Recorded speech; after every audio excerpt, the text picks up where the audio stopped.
माना बगैर तपो सदा से पत्यार बनथले माना बगैर तपो सदा से पत्यार बनथले. السلام علیکم د میا ټي وی ډیرو قدرمندو تونکو زیم میا وقاص احمد د میا ټي وی د یو بل پروګرام سره تاسو په درانه خدمت کې حاضر یم.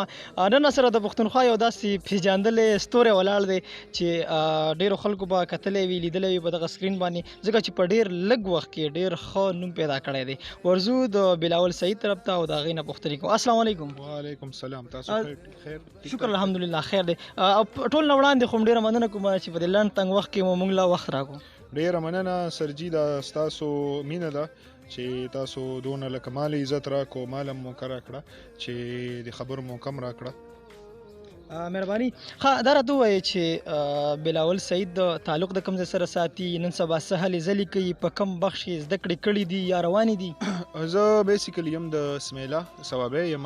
مونږ بای کاسټ یو سیدان یو او اوسېږم زه دلته پېښور کې.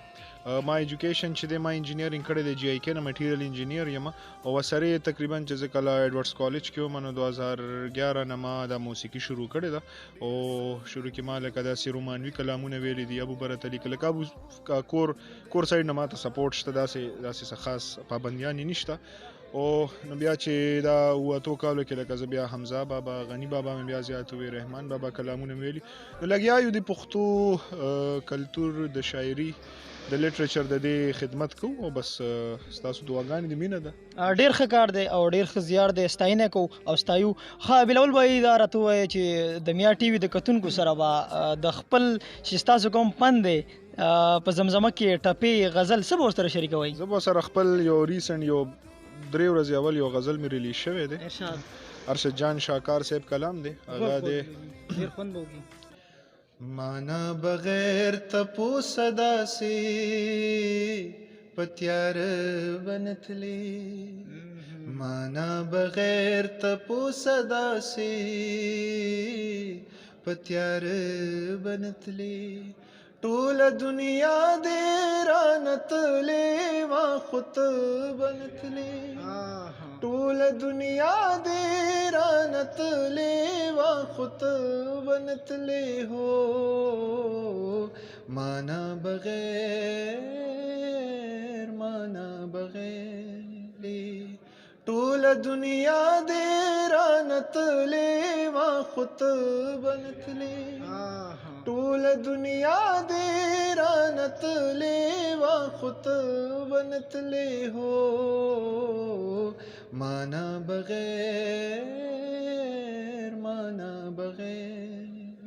ډیر څه بې مینې بې پښتو غوندې کې کار دی وکړو ډیر څه بې مینې بې پښتو غوندې کې کار دی وکړو په خپله خوښه چې راتلې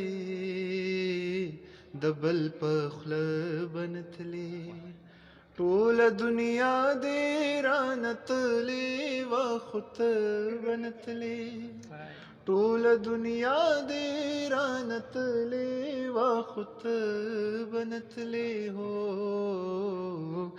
माना बगैर